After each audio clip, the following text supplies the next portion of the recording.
So there was just this glass clear door when I moved in, and that's obviously not good enough for a bathroom, right?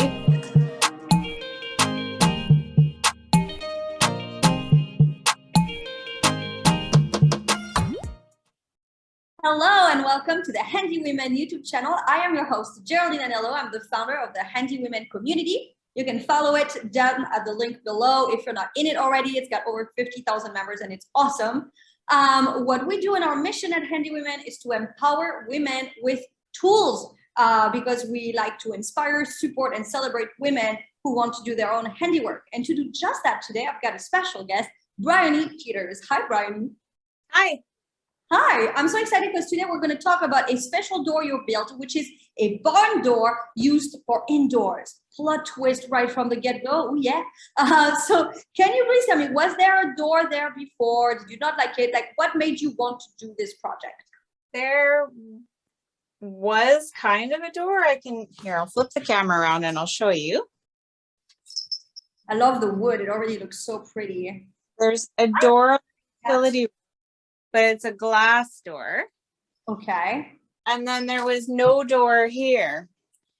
And I think the reason there was no door here is that this is the trapdoor access to down to the crawl space. Mm-hmm. And I think they couldn't put a door there because it would have been in the way of that. So there was just this glass clear door when I moved in. And that's obviously not good enough for a bathroom, right? Yeah, so there's a shower and also a toilet? Yeah. I see. Yeah. I think we traditionally prefer doors in those areas, don't we? Yes. So then you had to find a solution that did not involve the regular door motion. Right. Okay. And so what were your steps in determining what kind of sliding door you were going to do? I measured the space out, and like it's not as wide as a normal doorway in the first place because it's just a really small bathroom. And actually, when I moved into the house, the bathroom was very bad, and I actually gutted the entire bathroom. Oh, wow. But then I still didn't have a door for like 5 months. And It would be kind of, if someone's in the bathroom, you just say, I'm in the bathroom, don't go over here, right? Yeah. And is it the only bathroom in the house? Yeah, it is. Uh-oh. Okay, so you took the measurement for the door. A regular door doesn't work. So then what different options did you consider to fix this problem? I thought about trying to put in like just a smaller door and build like a regular door, but kind of custom fit, or get a trailer size door because they're narrower. True. But it wouldn't work out because if you can see this here, the wall is built with the 2x4s are sideways. So it's not wide enough across to put a regular 2x4 or 2x6 door frame in there. And then I thought about trying to do a pocket door and put another piece here, but it would come out too far from there. So it really left me feeling like the only option was to have a sliding door. What's a pocket door? A pocket door is where you kind of build, when you have those narrow walls, you can put another wall on the other side. So where it would slide in between the two doors. They have them in RVs, right? That kind of door. This slides in and out between the wall. Okay. And so a sliding door is different than a pocket door, even though they both slide?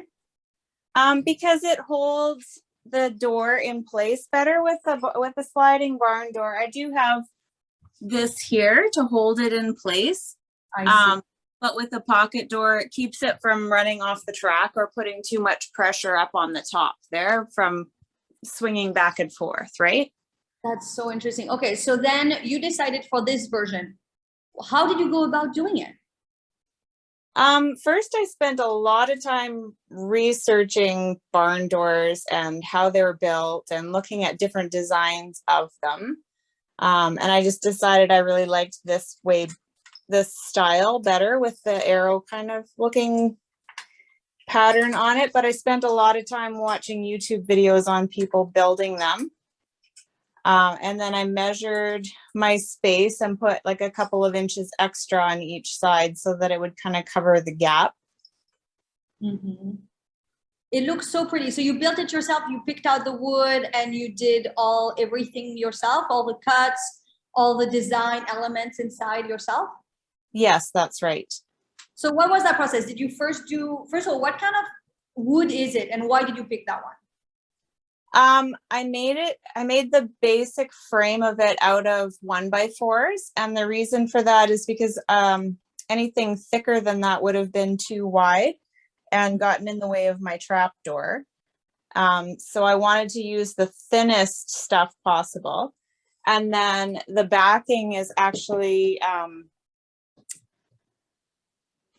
trying to remember what it's called. It's tongue and groove wainscoting boards. So they're very, very thin. They're only like 1/8 of an inch thick.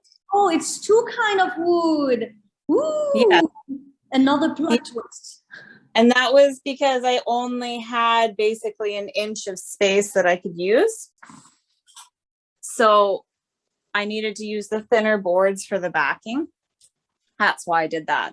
I love it. You know, it reminds me, I'm originally French and we have a saying in French, we say, a train can hide another. And this is like a wood can hide another. Yeah. It's so pretty. Okay. So you first did the main frame and then you added on the boards of the other type of wood. Is that right? That's right. Yeah.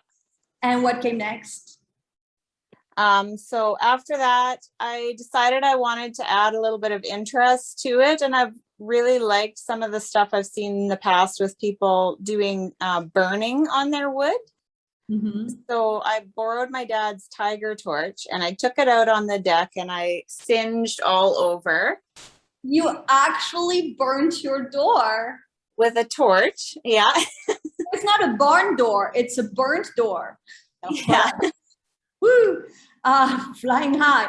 Okay, but so when came those extra pieces? You know, the one that makes like a half of an X. Did you carve them in or did you screw them in later? Well, first I did the main frame of it and then I kind of laid the boards on top.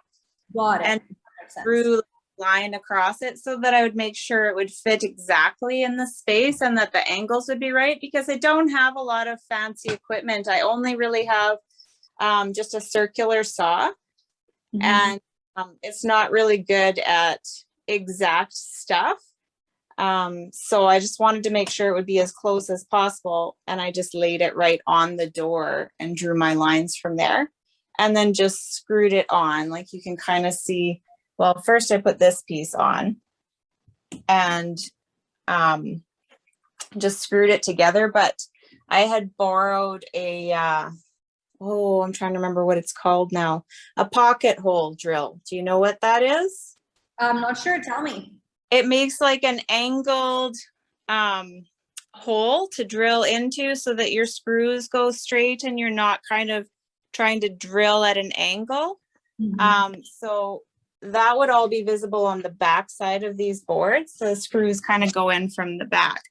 But with a pocket hole drill, rather than drilling it that way, it actually makes a hole so that you're drilling straight down. I love that. Obviously, you had no intention of painting this after. Did that decision come into play in your placement of the screws, or in the choosing of the screws, where you're like, I need this color, or I'm going to place them really, all at the same distance so they look neat and proper, or you were just as normal as you would if you had painted? I did take into account that I wasn't planning on painting over it, and I wanted the screws to match the screws on the door hardware. So I picked the same color screws to use as what I used for the hardware. Okay, and so you had the hardware, that was last? You added the hardware last to the door? Yeah. Okay, so I see the door handle and there's one on each side, is that right? Or just on the front side? Yeah, there is. And because the way that the door sits in here, there isn't really space for a regular lock. I actually used a gate lock. Mm-hmm. So the lock just drops down. Oh, that's so fun. Do it again. I don't know why. Whee! That's like a little ride for a log. That's so fun. It almost blocks itself, right? Oh, But I yeah. want it to be natural wood look because that's what I did in the rest of the bathroom, right? It's gorgeous. Now, I want to know about the actual sliding element at the top of the door. When Okay. did you add that? How did you figure out the measurement? Or it just goes from wall to wall? Like, what was that part like? It was a little bit tricky. I got the smallest mounting kit I could get, the shortest length, and I still ended up having to cut off a little bit of metal at the top on How this does side. one cut metal? With a hacksaw that I borrowed from my dad. Okay. Um, And then so what? You cut it? Like, is this like a hammer? Like you cut it, or is it like a saw where you have to go through it? it's a saw. You actually just saw right through the metal to get there. And then that also caused a few problems with where the brackets are at. I had to drill new holes to be able to make it fit in the space, but it's just a very small space. Okay. So And drilling through metal, you can use the same just a tool. regular little bit, yeah. Okay. And those two bits at the end, at the top, the two black things that Yeah. connect to the door, are these attached to the door or are these attached to the top part? Or they're They're attached to the door? on the door, Mm-hmm. back of the bolt and the front of the bolt. They're just bolts. And then it actually just sits on top of the rail up here. It is so pretty. You really did such a great job. How long have you had it finished for? I finished it in January, so I guess that's what, 7 months? Yeah, and it looks so sturdy. It looks like it'll be there in 15, 20 years. Yeah, I really am happy with it. Yes, well, congratulations, Bryony. Thank you so much for showing us. I love it so much. If you're watching this, write in. Did you ever have to build your own custom-made doors? What issues did you encounter? What did you learn? What's the result? Writing in the comment, and then like and subscribe so you can get more free content and be part of our Handy Women movement. And I'll see you on the other side. Bye, Bryony. Bye.